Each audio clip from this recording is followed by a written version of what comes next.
अब मुझे अपनी गलती का एहसास है बहन, लेकिन अब मैं और तुम लोगों पर बोझ नहीं बन सकती, इसलिए मैं घर छोड़कर जा रही हूँ।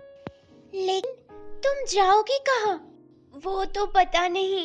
अगर तुम इस घर में नहीं रहना चाहती तो ठीक है, लेकिन तुम्हें मैं इस तरह बेसहारा कहीं नहीं जाने दूंगी। मानसी ने पायल को एक रूम रेंट पर लेकर दे दिया। पायल आराम से अकेली रहने लगी और अब उसने स्कूल में गेस्ट टीचर की जॉब भी छोड़ दी थी और वो इसी शहर में एक होटल में रिसेप्शनिस्ट की नौकरी करने लगी। पायल के जाने से मानसी को थोड़ा दुख तो हुआ था, लेकिन वो ये सोचकर भी खुश थी कि पायल के जाने से उसे जो दिन रात की चिंता थी वो तो खत्म हो गई।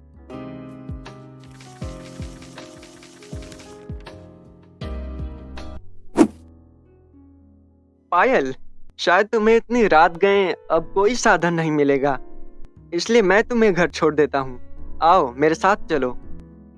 देखो पायल, ये समय सोचने का नहीं है, जल्दी से आ जाओ, मैं तुम्हें घर छोड़ दूंगा। नहीं, मैं खुद चली जाऊंगी सर। सर नहीं, मेरा नाम विक्रम है। मानता हूँ मैं कि आप मेरे होटल में काम करती हो, बट तुम मुझे आज से विक्रम ही बुलाओगी। और सुनो, ये टाइम किसी खतरे से खाली नहीं है और एक अकेली लड़की के लिए कोई भी खतरा हो सकता है, इसलिए तुम प्लीज आ जाओ ना पायल। चलो ठीक है sir. Oh sorry Vikram. Payal, क्या मैं जान सकता हूँ तुम इतनी परेशान क्यों रहती हो? ओह हेलो पायल, मैं कुछ पूछ रहा हूँ। विक्रम ने पायल से बात करने की कोशिश की, लेकिन पायल ने कोई जवाब नहीं दिया।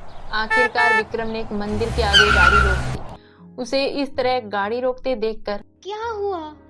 तुमने यहाँ गाड़ी क्यों रोक दी विक्रम? पायल, मुझे तुमसे कुछ बात करनी है। इस तरह सुनसान जगह पर गाड़ी को रोकना मुझे कुछ ठीक नहीं लग रहा। मुझे घर जाना है, प्लीज। ट्रस्ट मी पायल, मैं तुम्हें कुछ गलत नहीं बोलूंगा और ना तुम्हारे साथ कुछ गलत करने के बारे में सोच सकता। तुम बिल्कुल सेफ हो, बस मेरी बात का जवाब दे दो। लेकिन मुझे आपसे कोई बात नहीं करनी। बात तो तुम्हें अभी करनी होगी। पायल, मैं तुमसे सच में बहुत प्यार करता हूँ और मैं जानता हूँ तुम भी मुझसे प्यार करती हो, लेकिन कोई ना कोई तो ऐसी वजह है जो तुम मुझे नहीं बताना चाहती। पायल, मैं जीवन भर के लिए तुम्हारा हाथ थामना चाहता हूँ। तुमसे वादा करता हूँ कि तुम्हें कभी किसी चीज की तकलीफ नहीं होने दूंगा। बताओ पायल, आखिर में ऐसी कौन सी बात है? लेकिन मैं आपसे प्यार नहीं करती, मैंने कहा ना। भगवान के चरणों की सौगंध खाकर कहो कि तुम मुझसे प्यार नहीं करती। आज तुम भगवान के चरणों की सौगंध खाकर जो कहोगी वो मैं मान लूंगा। तुम्हें जवाब तो देना ही होगा। मेरे प्यार करने या ना करने से कुछ फर्क नहीं पड़ता, क्योंकि मेरे काले अतीत की परछाई कभी भी मेरा जीवन नहीं संवारने देगी। मेरे अंधेरे जीवन में कभी कोई रोशनी नहीं आ सकती। कैसा काला अतीत? तुम जब मेरे अतीत के बारे में जान लोगे तो तुम भी लोगों की तरह मुझसे नफरत करने लगोगे। पायल, मैं कुछ समझा नहीं, साफ साफ कहो। फिर पायल ने वो सारी बातें विक्रम को बता दी जो भी उसके साथ हुआ था। क्या तुम अभी मेरा हाथ थामना चाहोगे? क्या एक ऐसी लड़की जो समाज की नजरों में एक बदनाम लड़की है? मैं जानती थी, मैंने कहा था कि तुम भी और लोगों की तरह मुझसे नफरत करने लगोगे। तुमने ये सोच भी कैसे लिया कि मैं और लोगों की तरह निकलूंगा? मैंने तुम्हारे तन से नहीं, तुम्हारी आत्मा से प्रेम किया था। तुम ये मत सोचो कि मैंने जब तुम्हें पहली बार देखा था तो तुम्हारी सुंदरता को देखकर प्रेम किया था। पता नहीं क्यों तुम्हारे भोलेपन को देखकर मैं तुमसे प्यार कर बैठा। और मैं मानता हूँ कि लोग चाहे तुम्हारे बारे में कुछ बोलें, लेकिन मेरे लिए तुम गंगा जल की तरह पवित्र हो। तुम्हारी आत्मा गंगा जल की तरह पवित्र है। लोगों का क्या है, निर्दोष होते हुए भी औरतों पर ही कीचड़ उछालते हैं। आखिर में दोष औरतों को ही देते हैं। कोई भी किसी औरत का दर्द नहीं समझना चाहता। मैं अच्छी तरह जानता हूँ कि जो भी औरतें इस तरह का दर्द बर्दाश्त करती हैं उन पर क्या बीती होगी, लेकिन फिर भी ये समाज उन्हें ही दोष देता है। तुम्हारी बातें सुनकर मैं इतना तो जान चुका हूँ कि तुमने जिंदगी में बहुत कुछ दर्द सहन किया है, और अब मैं तुम्हारी जिंदगी खुशियों से भर देना चाहता हूँ। क्या तुम मेरा हाथ थामना चाहोगी? हाँ। आज पायल को ऐसा लग रहा था जैसे उसकी टूटी हुई किश्ती को किनारा मिल गया हो। वो भगवान का धन्यवाद कर रही थी, जैसे उसकी अंधेरी जिंदगी में उसे एक रोशनी की किरण दिखाई दे रही हो। आज उसके चेहरे पर मुस्कान थी। वो सारी रात अपने और विक्रम के भावी लाइफ के बारे में सपने सजाने लगी, लेकिन कभी कभी वो ये सोचकर उदास हो जाती कि कहीं विक्रम के घर वालों ने मना कर दिया तो क्या होगा। तभी वो सोचती कि चलो, विक्रम तो हमेशा उसके साथ है।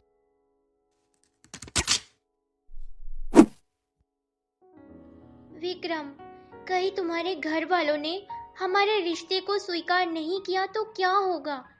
एक तो हमारी जाति भी अलग है और ऊपर से मेरे अतीत के बारे में जानकर। बस पायल, अब उदास होने की कोई जरूरत नहीं है। मैं अपने घर वालों को अच्छी तरह से जानता हूँ कि वो लोग मेरी खुशी में ही अपनी खुशी समझते हैं, लेकिन फिर भी अगर ऐसा मोड़ आया कि वो लोग तुम्हें अपनाने के लिए तैयार नहीं होंगे, तब भी मैं तुम्हारा साथ कभी नहीं छोड़ूंगा। ये मेरा वादा है तुमसे। पर विक्रम। पर कुछ नहीं। और सुनो, हम कल ही मेरे पेरेंट्स से बात कर लेंगे। तुम तैयार रहना, मैं तुम्हें पिक करने आऊंगा। विक्रम, मैं कोई भी बात छुपाना नहीं चाहती। मैं चाहती हूँ कि मेरे अतीत के बारे में तुम्हारे घर वालों को भी पता चले। नहीं पायल, मैं तुम्हारा उन लोगों के सामने मजाक नहीं बनाना चाहता हूँ। नहीं विक्रम, मेरा मानना है कि झूठ की बुनियाद पर रखी हुई रिश्ते की दीवार कभी भी ज्यादा दिनों तक नहीं चलती। पर प्लीज विक्रम, तुम अपने घर वालों से कुछ नहीं छुपाओगे। जैसा तुम कहोगी मेरी रानी, वैसा ही होगा। अब चलो, मैं तुम्हें घर ड्रॉप कर देता हूँ।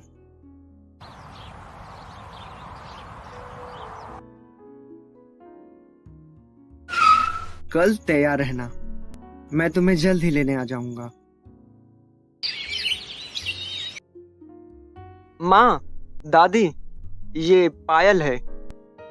आओ आओ बेटी, अंदर आओ। अच्छा बेटी, तुम्हारे घर में कौन कौन है? मेरे घर में। माँ, दादी, मैं आपसे कुछ कहना चाहता हूँ। अब क्या कहोगे बेटा? तुमने ही तो कहा था कि तुम पायल से प्रेम करते हो और उससे शादी करना चाहते हो। अरे पायल जैसी बहू पाकर हम तो धन्य हो गए। ऐसा लगता है जैसे भगवान ने बड़ी फुर्सत में बनाया है इसे। साक्षात लक्ष्मी लग रही हो, लक्ष्मी। लेकिन मैं कुछ बताना चाहता हूँ दादी। अब भला और क्या बताने की जरूरत है? अरे दादी, पहले आप मेरी बात सुनिए। विक्रम पायल के अतीत की वो सारी बातें अपनी दादी और माँ को बताता है। तुमने सोच भी कैसे लिया विक्रम कि हम इस बच्चलन लड़की से तुम्हारी शादी के लिए हाँ करेंगे? यही सोचकर तुम क्या इसे घर लाए हो? अरे हमने तो इसकी सूरत को देखकर ही एक अच्छे घराने की शरीफ लड़की समझा। हमें क्या पता कि ये एक बच्चलन लड़की है। देखो दादी, मुझे कुछ नहीं सुनना। पर माँ जी, आप एक बार वो विक्रम। अरे भला हम भी समाज में रहते हैं, हमारी भी कुछ इज्जत है।